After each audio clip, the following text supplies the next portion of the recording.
What an emotional night, man. What an emotional night at Daly's Place in Jacksonville, Florida, celebrating the life and the career of Brodie Lee. This is Joseph Conlon here on the Big Fight Field channel to talk about tonight's AEW Dynamite show. I do have a guest on the show with me tonight to talk about the Brodie Lee tribute. You guys know him. He's been on the channel before.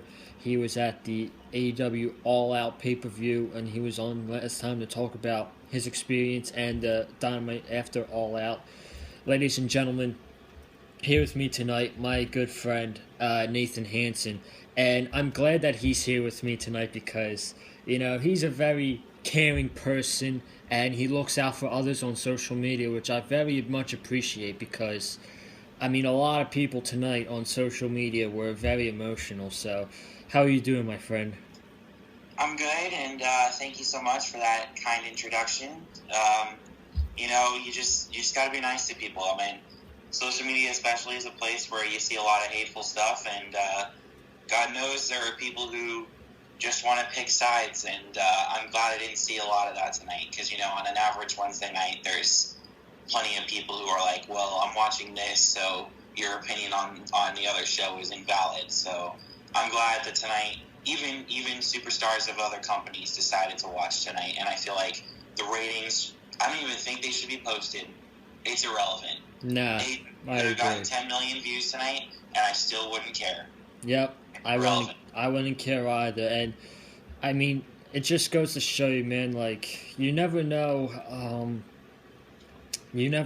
when life is gonna stop. There is a couple things guaranteed in life: taxes, and I don't even know what to say. It's unfair. It's unfair, man. But AEW made a tribute tonight to Brodie Lee, man. What a tribute show it was. Yeah, from the start of the show to the end of the show, I feel like even people backstage, especially all the tribute videos that they posted, they were great.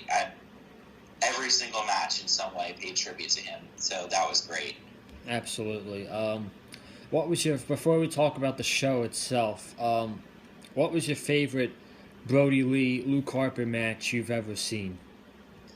So I would probably say the Shield versus the Wyatt family match at Elimination Chamber in 2016, I believe it was, or 2017. It was one of those 2 years. Or the dog collar match was really good. I enjoyed that match. And for that to have been his last match as well, I feel like that's a great way to go out. Yeah, you think from now until that dog collar match, like he looked so fine. He looked great in that dog collar match, and he was freaking in the hospital for 2 months with lung issues, and they even I'm sure you've heard this on social media, on Twitter.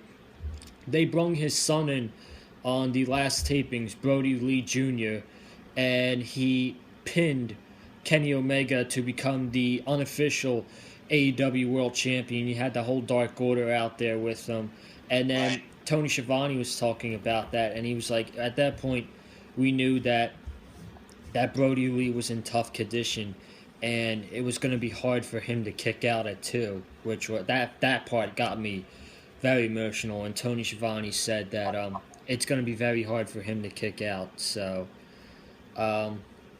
let's just talk about the show, this tribute show. It started off with a 10-belt salute. You had Tony Khan, the Hubbard family in the front, Cody and Brandy. You see some of the entire roster was out there. I see Miro crying like during the 10-bell salute. I immediately think I just want to go give him a hug, man. I want to make him feel better, Yeah, there were no. I don't know if you noticed this, but there were no heels other than tonight. I feel like Eddie Kingston and MJF were the only 2 people tonight, and maybe Britt Baker were the only 3 people tonight who were legitimate heels. And I feel like the Dark Order, which is supposed to be a heel faction. I feel like tonight, this is a great chance to transition them into a face faction, because there's more than enough heel tag teams for them to go up against. So I think this is a great opportunity for them to turn this tragedy into something much better. And my point is that they gave him a great tribute, and everyone in the locker room. I feel like even MJF, who stuck with his character, I feel like once he got backstage, he was professional about it. Yeah, absolutely. I think that everybody adores the Dark Order. They love Uno, Grayson, Silver, Alex Reynolds, Anna Jay. And I will say, back in, I don't know if you remember this, but back in January when they didn't have the Exalted One, I remember going to a show almost a year ago now when they were in Miami. Everyone took the Dark Order match as a bathroom break.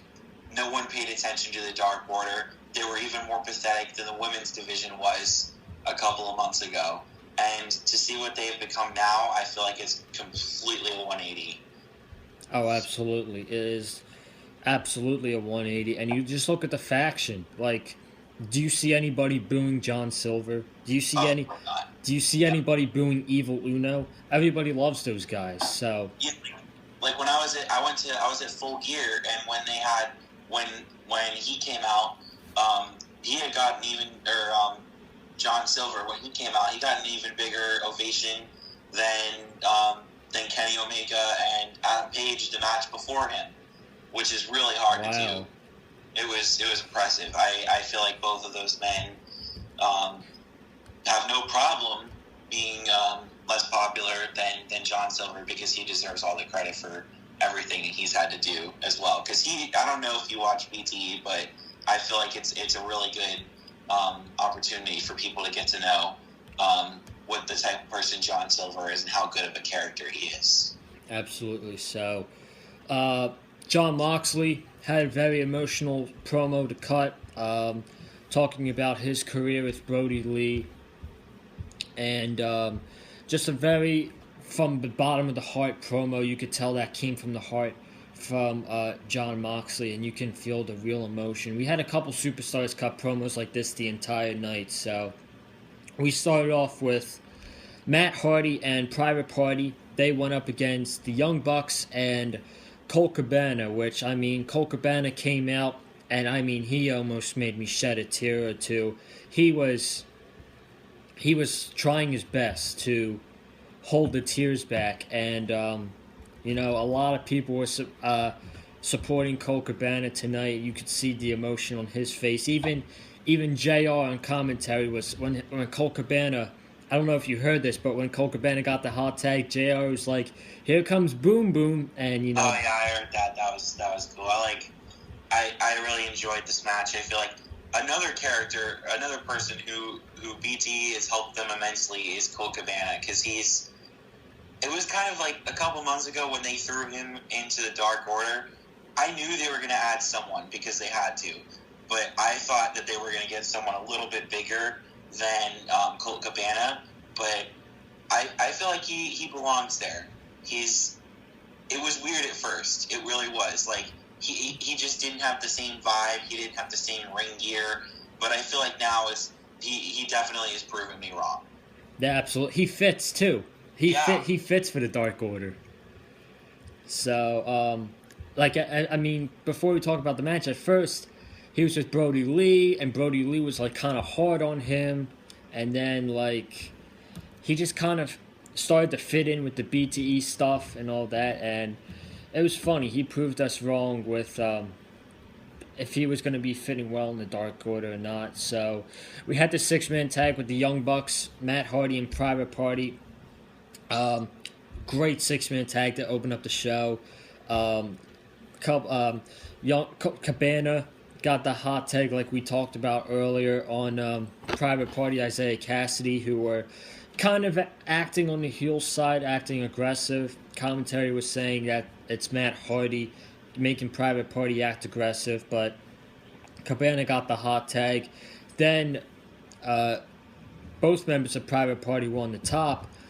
I believe it was Matt Hardy got a steel chair, and Mark Quinn didn't want him to hit Cabana with the steel chair, and then Cabana knocked off Hardy, and it led into Cabana hitting the Chicago Skyliner for the win for himself and the Young Bucks. Great 6-man tag match to open up the show. What'd you think about it? I thought it was good. I enjoyed it. Usually, I'm not a fan of tag matches that are more than 4 people. I feel like the AEW as of late has kind of really 7-man or 8-man, 12-man. There was a 16-man tag match a couple of weeks ago, which I feel like is just way too many people. But this one, I feel like it worked, and it also did something that I didn't think AEW would do tonight, and that's somewhat continue storylines. Because Matt Hardy is slowly trying to convince, I don't know if you saw this, but Cassie was in the ring when Hardy was holding up the steel chair because the referee had his back turned, and he was offering him the chair or saying, like let's DQ them or something like that, or use this chair. And Cassidy was hesitant. He was trying to explain to him not to do it, and then that's when Cabana, or I believe who was his partner, Cabana, I forget. The Young Bucks. The Bucks, right? Yes. Yes. It was Matt came in and he took advantage of that. But I like how they slowly they continued storylines a little bit throughout this night. Like later on with Britt Baker and Rosa. I'm forgetting names. I'm sorry. It's Thunder Rosa. I feel like that, and then Team Taz, they did their thing as well. They stayed as a heel. They did what they do best, and they beat someone down, and then they get beat down themselves. I didn't think AEW would do storylines tonight. I thought that would all be put on pause, but that just proves that this company, compared to other companies, really, really cares about storyline, and they can make things work on a weekend's notice. I'm sure this script was written quickly, but my point is they can write a script in less than an hour way better than another company that we both know about can. Absolutely. So, I enjoyed this match, and I feel like the fact that they continued storylines and the fact that Hardy is sort of mentoring them in the direction he wants them to go to is interesting in his own way. Absolutely. Another 6-man tag that we enjoyed, or at least I enjoyed, I think, was Eddie Kingston, the Butcher and the Blade, against Dark Order's Evil Uno, Stu Grayson, and Lance Archer, who came dressing up like Luke Harper, which I honestly thought that was one of the best tributes of the entire night. That was very nice from Lance Archer coming out dressed up as Luke Harper. But this was like you said, continuing storylines with Eddie Kingston and Lance Archer. Dark Order got their big moments in there. Stu Grayson, very fired up on the outside, wanted a hot tag from Uno. He got the hot tag, took out Blade. He took out the Butcher. Lance Archer took out the Butcher with a shoulder tackle. And Archer did the whole top rope walk, pointed up to the sky for Brodie Lee. That's cool, yeah. Yeah, and then he did the flip. Lance Archer, for his age, he's 43 years old, and for his height, from him to be able to do that, I think that's amazing. I love Lance Archer so much. What about you? Oh, yeah, Lance Archer is pretty cool. I don't know if you know this, but he actually talks with his fans on Twitter all the time. Oh, I know. He likes all messages. He a couple months ago, before he had his match with Moxley, I suggested that he work with Eddie Kingston, and him and Eddie Kingston started their own little thread under my comment. I thought that was pretty cool. You did? Wow. But yeah, I agree. I feel like, first off, I'll say Eddie Kingston is still amazing. I love how he paid tribute to Harper or Lee, and then he said that they're going to prove that the Dark Order is nothing without Brodie Lee. And I thought that, him saying that, and then MJF later on flipping off Brodie Jr., I don't know if anyone else could get away with that. I think Eddie Kingston is amazing. Oh, I love Eddie Kingston. I feel like he should have won. I feel like, personally, I wouldn't have been mad if he had beaten Moxley, but that's just my own personal opinion. I feel like if you're a good heel and you have people behind you, you can be champion, but his time will come in the future, I'm sure. Absolutely. Dark Order got the victory in the end with a Buster, but I'm not sure what the finisher is, by Stu Grayson and Evil Uno. Uno pinned the Blade, and then afterwards, they all took a punch on Eddie Kingston, and then Jake the Snake Roberts got his own discus lariat onto Eddie Kingston, which I thought was a pretty cool moment at the end there. But moving on to the next six-man tag, which I thought was, personally, this was my favorite match of the night. Of course, I agree. Just because of the moment that happened during the match. It was John Silver, Alex Reynolds, and Hangman Page against MJF, Santana, and Ortiz. First off, the chemistry for MJF and Hangman Page is just, it's great. They've had matches in the early stages of Dynamite, and I would love for them to get a full-time program together in the future for the World Championship. That is something I'm totally down for. But the reason this was my favorite match of the night was because MJF, what he did with Brodie Jr., you're pathetic. Like you said, he flipped him off. And a lot. Did you catch his ring gear too?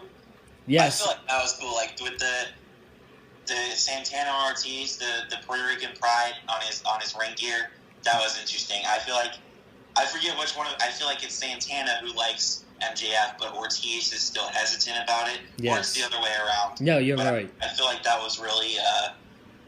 I just love another example of storylines continuing. That was perfect. So a lot of people, not a lot, but some people on social media were like, "Did MJF go too far on Brodie Jr. on this particular night?" And I commented, "It's like, he's just doing it for fun. Wait till you see what happens when Brodie Jr. slaps MJF in the face or something like that." Then, halfway through the match, Wardlow comes out, distracts the referee, or the referee's distracted by MJF, and Wardlow clotheslines Alex Reynolds. Then, this is where a lot of people got emotional, man. Then, oh god, then out comes Eric Rowan. Eric Rowan comes out, he chokeslams Wardlow, and they start fighting to the back.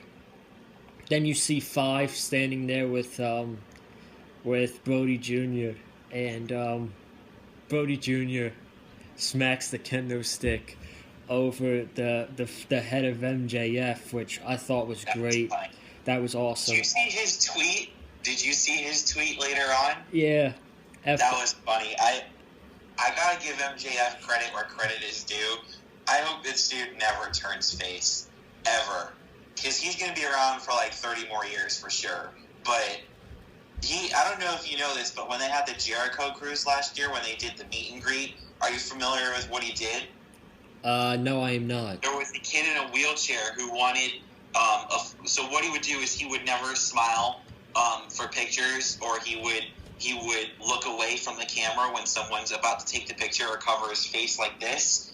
But he did, and he would never stand up for the pictures either. He would stay in his chair. But when this kid with a wheelchair came up to him, not only did he smile, he said, "I'm going to do the one thing you'll never, ever be able to do again in your pathetic life." He stood up out of his chair, smiled at him, and stuck up the middle finger and actually smiled for the picture.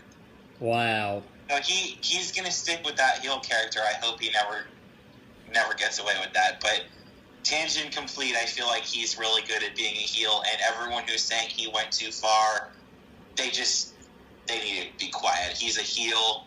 He's one of the best heels, dare I say the best heel in wrestling, compared to maybe Kenny Omega right now. I feel like he's perfect. Yeah, and then Silver, I believe it was. Yeah, it was Silver who got the pinfall over Ortiz, and this is what made me start crying was when Silver was on the mat and he was just bursting out crying. Reynolds and Hangman Page and even Aubrey Edwards went to go check on him and give him a hug. And I saw that. That was probably. I'll be honest. I didn't cry until the tribute video at the end, because with that music and that slideshow, that's what got me. But I was pretty damn close there. That was hard to watch. that was just like, oh man. And then with Rowan holding up the sign, I believe it said, I have it right here. It said, goodbye for now, my brother. See you down the road. He held it up, and then he started crying, and then everyone started crying. You could even see Hangman. You could even see Santana and Ortiz in the back. They were holding each other pretty, like, you know, they were holding each other, and they walked out the back as well. So I feel like everyone at that point, there wasn't a dry eye on social media or in the entire building. No, my eyes were not dry when that, especially Silver, man. Silver's came up far, right? I'm for damn sure know that that Brodie Lee is proud of what John Silver's performance tonight. And what we didn't talk about was the funny moment was when Silver and Reynolds took out the papers. Oh yeah, that was great. That was funny. Yeah, that made me laugh too.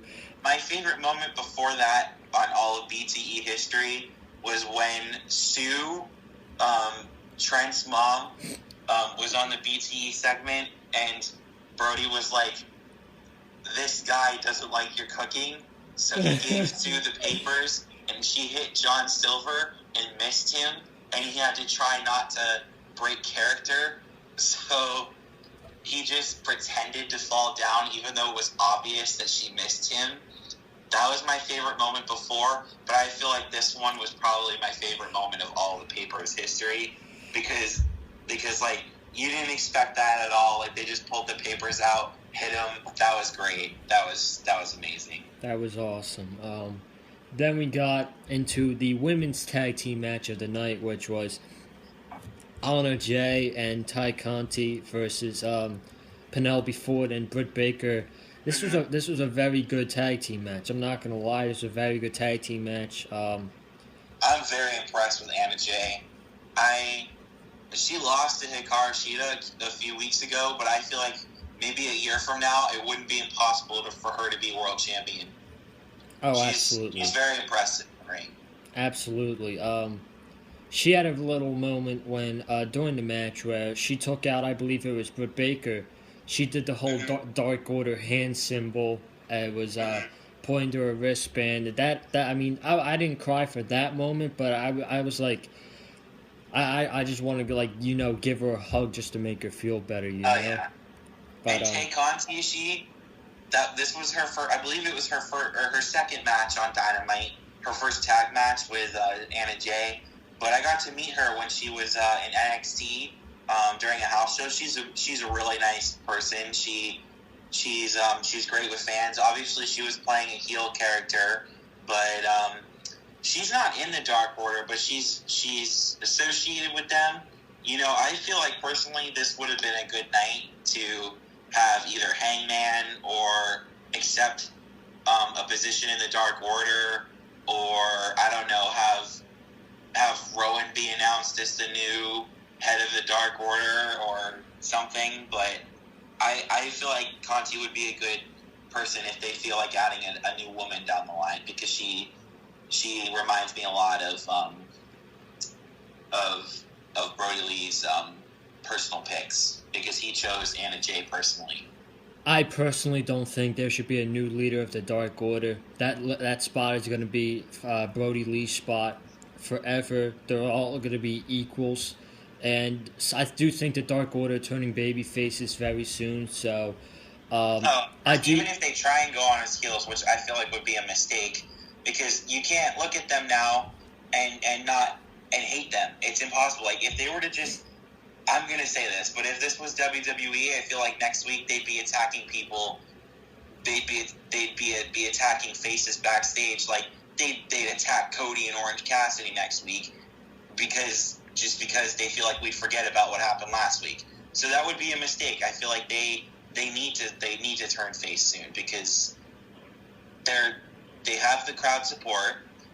They sell the merchandise. They have their own damn channel on YouTube. You can argue all you want that it's Matt and Nick Jackson's show, but this year it was 100% the Dark Order's channel. Yeah, I mean, you look at this. It's impossible to consider them heels now. It's just not possible. And the only way I feel like they could have been solidified as heels and stayed heels is if somehow they turn this into an even bigger thing, like where maybe Brodie Lee, they do a message or something where they say like, oh, I want our legacy to continue with John Silver or Hangman Adam Page or my good friend Rowan as the leader, and then boom, you can just continue that way. But I do think you have a good point where they shouldn't have a leader. They should just be their own group. Yeah, absolutely. I would actually, at some point in 2021, I think Hangman Page should officially join the Dark Order. He doesn't have to turn heel because the Dark Order is going to be turning babyface. I'm not sure if this is going to happen. I would love to see it happen, but I would like to see Hangman as the world champion, John Silver as the TNT champion, Uno and Grayson as the tag team champions, and Anna Jay as the women's champion. I know I'm asking for a lot there, but if we actually... That's not impossible. I feel like sometime next year, Kenny is 100% going to lose that title to Adam Page. There's no doubt about that. 100% he's going to be the one to take it from him. Not going to be anytime soon. Maybe towards the end of next year, like maybe All Out next year, or like Full Gear, or like the first show they have back in a crowd. It'll be him. So the tag champs, though, that's not impossible to ask. I feel like Uno, or Silver and Reynolds are a good tag team. Uno and Grayson are good too. And like I said earlier, Anna Jay, she can totally win the women's title because the women's division, let's be honest here, it's not great. And they've been focusing on the NWA title more than they have the women's title. So I just feel like if someone were to just come in and take that title from Shida, Anna Jay's a good choice, even though I think they're going to give it to Abaddon next week. Very interesting. We'll have to see what happened in 2021, but we're not done with the Dark Order yet because we got Brodie Jr.'s personal dream match, which is Team Taz, Will Hobbs, Brian Cage, and Ricky Starks against Cody Rhodes, Orange Cassidy, and number 10 of the Dark Order. This was a great main event, dude. 10, I love this match. 10 shined very brightly in this match. I told you this earlier. I am very proud of that individual. Preston Vance, I'm very proud of him tonight. And the guy who's great on Twitter. He loves to talk with his fans. He's a good dude. Oh, absolutely. I think he follows me on Twitter. I'm not so sure. He might. Honestly, I think he might follow me as well. I feel like I know I'm followed by a few. Right? I'm followed by Sean Spears too. Because there's guys out there who like their fans. I feel like Evil Uno likes tweets. All of them do. They're all good guys. Absolutely. So, yeah, man. 10 got his moment tonight with Cody Rhodes, Orange Cassidy. Team Taz was taking care of Cassidy early on with Powerhouse Hobbs, and then Cody got in. 10 obviously got the hot tag with Brodie Jr. watching on with 5. Then Cody and Cassidy took care of House with Ricky Starks. Taz was trying to get a chair on Anderson, got the chair equalizer. 10. And that reminds me, Arn Anderson earlier. No, Jake Roberts. He hit. Who was it? He hit Eddie Kingston. Who did he hit with his arm bar, or not arm bar? His lariat. Eddie Kingston. That's right. That was cool. I like. If you're gonna get physical, that would be a great night to do it. Absolutely. And then 10 got his big spine buster on Ricky Starks, and 10 picked up the victory for his team. After the match, Cody gave 10 a big hug.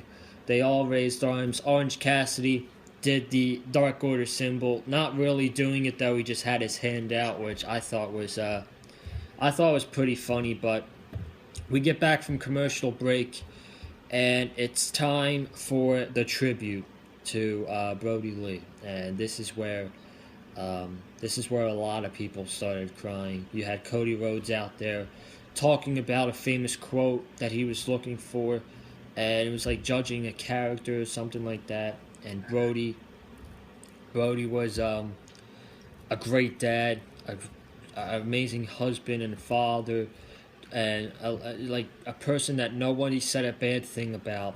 And then he brung out the person who's going to carry on his father's generation, which is Brodie Jr. He came out to Brodie Lee's theme music. He came out with his mother, Tony. Yeah, that was sweet. He came out with his mother. He came out with 10, and he came out with Tony Khan, who was holding the TNT Championship. That was his title. That was Brodie's title. Yes. That wasn't the one that Darby has. That was Brodie Lee's championship. That was his title. Yeah. That was the title that I don't know if you realize, but on the AEW Unrestricted podcast, that was the title that he was sleeping with when Brodie came home and won the championship that night. That's right. I remember that. I watched all those episodes, and that Brodie Lee one. I don't know if you know this, but it gained almost 500,000 views over the weekend. I saw that. That was interesting, and I'll just say this before you talk about like the clip and everything. I only got to see him once. I never got to see him when he worked for WWE because unfortunately I didn't go to any shows that he was in. But I did get to see him at Full Gear or All Out when it was the Dark Order versus the Natural Nightmares towards the end of the night. And the ovation he got, it was towards the end of the night. Everyone was tired, but I feel like everyone gave him the respect that he deserved. And it was just really, it was an honor to get to see him wrestle. And I'm very fortunate to have gotten to experience that. And I feel like anyone who got the chance to see him live or anyone who got the chance to even watch any of his matches knows that he, I don't know if you heard this, but during the WrestleMania they had a few years ago, during the Battle Royal, he saved Mustafa Ali's life. Dude, I was just watching that today. I saw that clip today. That was Mustafa Ali would have landed back of his neck would have landed on the announce table, and it definitely would have killed him. But Brodie Lee or Luke Harper at the time helped him up and helped him land on his back instead of on his neck, and he saved his life. And Mustafa Ali posted a tribute to that the other night, and I feel like that was really amazing. So he was a great man. He cared about the people who he worked with, and even as a heel, he could have a hardcore match like the dog collar match. Another thing, obviously it was planned because we know wrestling is booked. But Cody asked Cody if it would be okay if he didn't hook his leg when he got the 3 count, and Cody gave him permission because that's how much of a person he had. So much respect from everyone in the locker room, and I feel like that was to do that and to also just have the amount of respect that you get from your colleagues like that, even people who aren't in a different company, and even WWE. And I know people are saying online they should have done a 10-bell salute, but to be honest here, they didn't have to do anything. It was the right thing to do, but the fact that they acknowledged him at all still shows you how much support that they had for him. Absolutely. Because they know what he meant to everyone. And you can say all you want about the fact that he wasn't used by Vince, or that he sat in the back for 10 months, didn't have anything to do at all, or that he mouthed his way off on Jericho's podcast about how WWE treated him. But he's still a person, and he still has friends who work in the WWE, and I just think it's wrong for people to, like I said, the ratings don't matter. This post about how he was mistreated don't matter. It's about the person and about the wrestler. It's not about anything else. And I think that anyone who even talks about that doesn't deserve the attention. Absolutely. Just leave it there. Don't give them the attention they want. I agree with everything you just said there, my friend. So, at the end, Tony Khan presented Brodie Lee Jr.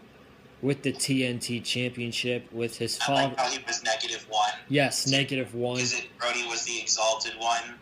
That's very sweet. I think that's probably the best moment of the entire night. Absolutely. Like being -1. That's amazing. He had Brodie Lee's boots in the middle of the ring. You had 10 hugging Brodie Jr.'s mom, which I'm very proud of that individual tonight. I got much respect for 10. And then Tony Khan said, you are the TNT champion forever. And that made me very emotional, man. And then another moment that was very awesome tonight. It doesn't matter. Personally, the fact that little boy was smiling and laughing with 5 when he hit MJF over the head with the kendo stick, the fact that he's smiling, that's all that matters, man. That's all that matters is that he was smiling tonight, and that's just most important. I'm tearing up now saying it, but it's true, you know? Yeah, I agree. It was a hard night, and I feel like I told you before what really broke me and what I needed to take. I next messaged you. I'm like, I need 5 minutes to get my shit together because that tribute package. Oh man, that was tough to watch. I was sitting there, and I don't know, man. It was hard. Yeah, it was very hard. It hit us. It hit us in the heart, but I mean, I'm so proud of this company, the show that they put on tonight for the fans, and more importantly, that they put on for Brodie Lee. It was his night. We had to honor him. He was somebody who's loved in the wrestling business. Not a bad thing to say about him, and I'm sure he's looking down at us with a big smile on his face, and he is.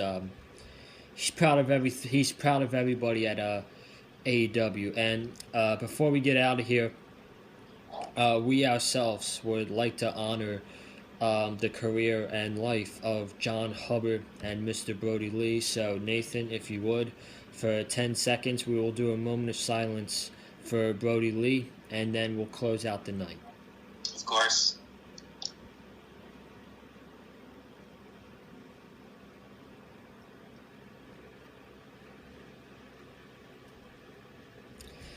And ladies and gentlemen, that's going to wrap up the AEW Dynamite review here on the channel. I would like to thank each and every single one of you who tuned in to the video tonight. Make sure you subscribe to the channel, man. We're going to get some more content this week. A lot of wrestling, football content for the weekend. So make sure you hit that subscribe button. Comment down below what you thought of tonight's tribute to Brodie Lee as we celebrated his life and his career. Hit that like button if you like what myself and Nathan said in this video. Follow me. I'll be back, I promise. Follow me on I'll Twitter. answer some comments too if I need to. Absolutely. Sure. Follow me on Twitter at Colin_Joseph. Follow Nathan on Twitter as well. Any last minute words before we get out of here, my friend? I just want to thank you for allowing me to come back on your show tonight, and I really enjoyed the show, and thank you for letting me come on, and I'm proud of this company, and I'm fortunate to have gotten to see him, and I don't know, man, I think everything that everyone has said over the past few days is really, really touching, and he's definitely going to be missed. Absolutely. From myself, Joseph Conlon, and Nathan Hansen, we wish you all a good night and a happy new year. Have a good night, everybody. Stay safe.